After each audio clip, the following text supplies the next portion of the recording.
इस समय मेरी मौजूदगी जनपद बहराइच के पयागपुर में है, जहाँ के कृष्णा नगर कॉलोनी में 19 दिसंबर को एक सूचना आती है कि जो इस घर के जो कमाऊ थे नरेंद्र हवलदार, उनकी मौत हो जाती है। ऐसी सूचना परिजन को मिलती है और परिजन काफ़ी परेशान हो जाती हैं।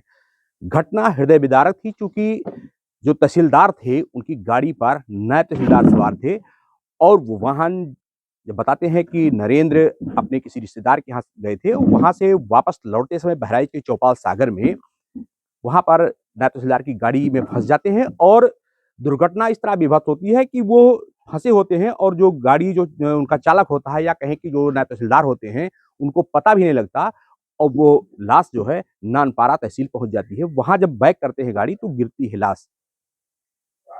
ऐसे मामले जब निकल के आते हैं सामने, सूचना लोगों को मिलती है, वहाँ पर पुलिस के जो कर्मी भी पहुँचते हैं, एफआईआर दर्ज होती है, परिजनों को भी सूचना मिलती है। हम आपको बता दें कि परिजन चूँकि आज कई दिन हो चुके हैं, यहाँ पर इन लोगों को बता दे रहे हैं कि उस पे जिलाधिकारी बहराइच मोनिका रानी भी सख्त रुख अख्तियार करती हैं और नायब तहसीलदार को निलंबित कर देती हैं। लेकिन परिजन जो हैं काफ़ी दुखी हैं, इसमें गमगीन माहौल है। हम उनके पिता हैं, हालाँकि जो प्रशासन जो है राहत के लिए इनके यहाँ वात्सल्य योजना के तहत भी भेजा था कि अधिकारियों को कि जो उनसे जो राहत इनको मिल सकती है, बच्चों को जो राहत मिल सकती है, वो इनको मिले। हालाँकि ये तो प्रशासनिक चीज़ें हैं, चला करती हैं, लेकिन परिजन जो हैं, परिजनों की क्या माँग है? डायरेक्ट उनके पिता से बात करते हैं। क्या नाम है दादा आपका? जी, राधेश्याम हवलदार। दादा एक घटना हुई थी आपके यहाँ, क्या कहना चाहेंगे? घटना तो हमारे लड़के लखीमपुर गए थे। लखीमपुर आते समय बृहस्पतिवार 19 तारीख को 6 बजे हमको सूचना मिला कि मतलब कि तुम्हारा लड़का एक्सीडेंट हो गया। हम लोग जाते-जाते वहाँ से लाश चला गया। वहाँ पता चला रामगाँव पुलिस चौकी पर हम लोग वहाँ के अधिकारियों ने बताया कि वो लाश चला गया थाना कोतवाली में नानपारा। तो वहाँ से हम सूचना लगाते-लगाते हम लोग चले गए। वहाँ जा कर के मतलब कि कोतवाली का इंचार्ज साहब और रामगाँव का इंचार्ज साहब वहाँ मौजूद थे मौके पर। उन लोगों ने हम लोग के पूरा पता लिया और मतलब कि सब सूचना मिलने के बाद उन लोगों ने कहा कि ये गाड़ी उसकी है, सरकारी गाड़ी है, तहसीलदार और नायब थे और ड्राइवर था वहाँ पर। तो हम लोग को लाश तक नहीं की थी, सब ऐसा है। अब क्या-क्या कहें, ये घसीटते ये 30 किलोमीटर हमको लाश मिलता। आदमी एक्सीडेंट हो जाता है, कोई बात नहीं है, उसके लाश मिलने पर हम बाप होते हुए हम देख नहीं पाए उनको, उनकी चेहरा तक देख नहीं पाए सर। तो वहाँ के मतलब कि इंचार्ज साहब ने कहा तुम यहाँ एक ठो कंप्लेंट लिखवा दो।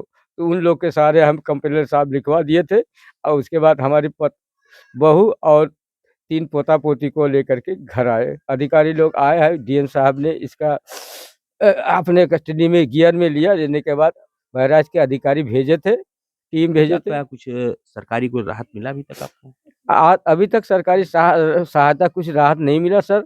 यही है कि हम बुढ़ापा है, बुढ़े हो गए इस समय। हमें कमाई का खाली वही अकेले कमाता था, खिलाता था 3 बच्चों को, हम लोग को भी।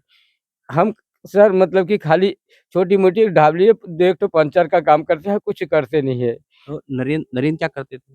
नरेंद्र जी सर वो मोमोज का काम करते थे, अपने मोटरसाइकिल से मोमोज का काम कर डेली उनका अप डाउन मोमोज का काम करते थे, वही एक सहारा था। चलिए जो जो होना था वो तो हुआ ही है, लेकिन अब आप हमारे चैनल के माध्यम से क्या माँग करना चाहते हैं? हम माँग सर ये है कि हम तो बुढ़ापा साल भर 2 साल में मर जाएँगे, कोई हमारे 3 पोता-पोती हमारे बहू जो है वो उनका गुज़र-बसर के लिए उनकी ज़िंदगी समझ उनको पढ़ा-लिखा पाए, वो गुज़र-बसर के लिए हम सहायता सरकार से गुहार लगाते हैं, इनको कुछ मदद मिल जाए, वो जहाँ संभव बहुत मदद मिल जाए कि ये अपना ज़िंदगी सँभाल पाए, तीनों बच्चों को। ये उनके पिता हैं, इनका कहना है कि जिस तरह से राहत इनको मिले कि इनके जो 3 जो बच्चे हैं, इनके लड़के के, वो अपना जीवन यापन कर सकें और बहू भी इस तरह से रहे कि उनको उनका इस तरह से रहे कि अपना उनका भी काम चलता रहे। हम उनकी पत्नी हूँ के डायरेक्ट बात करते हैं। क्या नाम आपका? शोभा नवीन। कैसे सूचना मिली आपको? हमें वहाँ नानपारा से फ़ोन आए थे। तो उसी से पता चला कि उसने पूछा कि आपके घर पे कोई लातीना गाड़ी है? मैंने कहा हाँ है, मेरे पति चलाते हैं।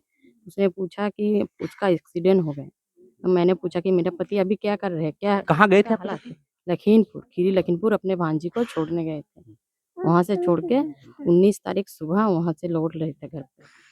कितने बजे सूचना मिली? हमें 7 बजे के आस-पास सूचना मिली थी। फिर क्या? फिर हम लोग यहाँ से गए थे 7 बजे के बाद। जाने पर थाने पे हम लोग कहाँ लालपुर थाने, क्या है उस थाने का नाम, पता नहीं थाने का क्या नाम है, मुझे नहीं पता। लेकिन थाने पे हम लोग को गाड़ी का पता चला। वहाँ से जब हम लोग पूछा कि मेरा पति कहाँ है, तो उन्होंने बोला कि इस नानपारा तहसील पे। ना तो ही हम लोगों अभी को देखने दिया, ना ही कुछ भी नहीं करने दिया। क्या अब जब यहाँ पे लाश पहुँची तो क्या लाश आपको देखने नहीं दिया था क्या? नहीं, नानपारा में हमें हमें गाड़ी से उतरने नहीं दिया, ना ही मेरा पति का लाश हमको देखने दिया। कोई अधिकारी मिलने आया यहाँ पे? नहीं, अभी तक कोई अधिकारी नहीं आया? घर पे कोई नहीं, आया अधिकारी? हाँ, घर पे आए थे। क्या बोले? घर पे अधिकारी लोग जब आए तो वो लोग बोले कि जहाँ हम लोग जितना मदद आपको कर सकते हैं उतना हम आपको मदद करेंगे। कितने बच्चे हैं? 3 बच्चे हैं, उसमें एक छोटा एक बिटिया है और 2 लड़का है। एक छोटा वाला लड़का हम लोग विकलांग है। ये इनका है, हम आपको बता दें कि इनके बताया कि 3 बच्चे हैं और 1 बच्चा इनका दिव्यांग है, जो ये बच्चा है और वही एक कमाने वाले थे। आप समझिए कि जब कमाने वाला भी कोई घर से जब इस तरह से चला जाता है, तो काफ़ी घरवालों को तकलीफ़ के साथ-साथ हम आपको बता दें कि घर के जो खर्चे हैं या पढ़ने-लिखने के बच्चों के तरीके हैं, वो उनमें भी काफ़ी बदलाव है कि वो कैसे पढ़ेंगे। पीछे आप घर देख रहे हैं, ये घर नरेंद्र का है। बताया कि नरेंद्र मोमोज़ का काम करते थे। यहीं पयागपुर में एक पहलवारा चौराहा है, पहलवारा वहाँ पर, उसी पहलवारे चौराहे पे जो है उनकी मोमोज़ की दुकान चलती थी और उनके पिताजी बता रहे हैं कि साइकिल का पंचर की दुकान है। ऐसे काम करने वाले जिस तरह से अगर उनका कमाने वाला सहारा चला जाता है, तो काफ़ी गमगीन हाल लोग यहाँ पर काफ़ी आ रहे हैं, सांत्वना दे रहे हैं। उनकी माताजी उनसे बात करेंगे। माताजी क्या नाम है? हेलो माताजी मोती, कैसे पता लगा आपको? कैसे पता लगा कि नान उनका भाजनी छोड़ने गए तो वहाँ से आए थे विश्वतबर्गी, तो वहाँ फोन आया था जे एक्सीडेंट भवा। तो हम सब लोगन बहू को लेके नाती पोता सब घर वाले के सब बटोर के लेके हम चले गए।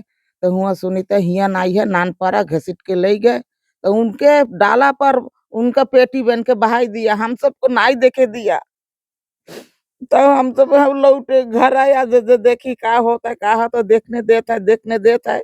तो हमसे कहो हमरे लड़का का नाई देखे दे, पेटी में डाला में बहाई दिया। कोई अधिकारी बहू के कोनो भरोसा की चाकरी एकरी नौकरी उकरी पकड़ दी तो हम सब जिए। कोई अधिकारी आया था? कोई उन- मिलने आया था अधिकारी कोई यहाँ? मिलने आए थे, हम सब तो जानकारी नहीं है, हम तो नहीं जानी था, तो ये सब घर बहू वहू जाना था। का कहिए, नेताओं में कोई आया मिलने? मिलने आया था, 2 एक नेता आया था, तो हम कोई दिन अपने की करबे। कौन आया था मिलने? नेताओं में को सर कोई नहीं आया। नेताओं में आए थे मतलब कि ये विधायक हमारे मतलब कि प्रमुख जी आए थे कल, समय प्रसाद मिश्र, उन्हीं आए थे। और आते तो बहुत जाते हैं कि कौन क्या है सर, हमको मालूम नहीं है कौन नेता है। वैसे तो बहुत वगैरह वगैरह नेता बहुत आते हैं। सॉलिड समय प्रसाद मिश्र जी आए थे कल, उन्हीं ने मेरे सांत्वना दिया, बहू को सांत्वना देके बोल के ये काम निपट लो, उसके बाद जिलाधिकारी महोदय से तुम्हारे बहू के लिए छोटा मोटा कुछ डीएम साहब ने किसी को भेजा था हाँ, क्या? डीएम साहब ने सर डीएम साहब को भेजे थे, डीएम साहब भेजे थे यहाँ। जी। और यहाँ का जो ये आपका प्रयागपुर के एसडीएम साहब ने भी लेखपाल को भेजे थे और बहराइच से एक अधिकारी को भेजे थे। उसने मतलब कि फार्म वार्म लेके काला मलम भर के कागज पत्तर सब ले गया, आधार फलाना धमाका ये सब पूरा ले गए बहराइच। अभी तक पता नहीं चल रहा क्या हुआ क्या नहीं हुआ। ये परिजन है इनका, हम आपको बता दें कि साफ कहना है। और जिस तरह से जो योजनाएं सरकार की चल रही हैं, बताया जाता है कि 4,000 रुपए प्रतिमाह एक बच्चे को दिया जाएगा वात्सल्य योजना के तहत। ऐसे योजनाओं के तहत जो है इनके पास 3 बच्चे हैं, तो 3 बच्चों के लिए यहाँ पर जो अधिकारी आए थे जिले से, जो मोनिका रानी ने जिस तरह से अधिकारियों को भेजा।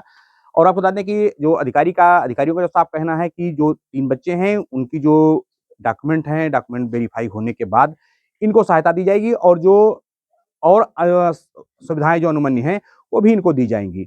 ऐसे में हालाँकि जो सुविधाएँ हैं, वो तो मिलने की बात है, लेकिन जिस तरह से परिवार चला गया, तो परिवार की कमी काफ़ी खल रही है, काफ़ी दुखद माहौल है, काफ़ी लोग इनके यहाँ लोग बराबर सांत्वना देने रहते हैं। अब हम अपने चैनल से भी माध्यम से अपील करेंगे कि जो भी इनको सुविधाएँ सरकार दे रही है, सरकारों की जो बन रही अनुमन्य सुविधाएँ हैं, वो इनको ज़रूर मिले। बने संतोष देखते रहिए बहराइच खबर।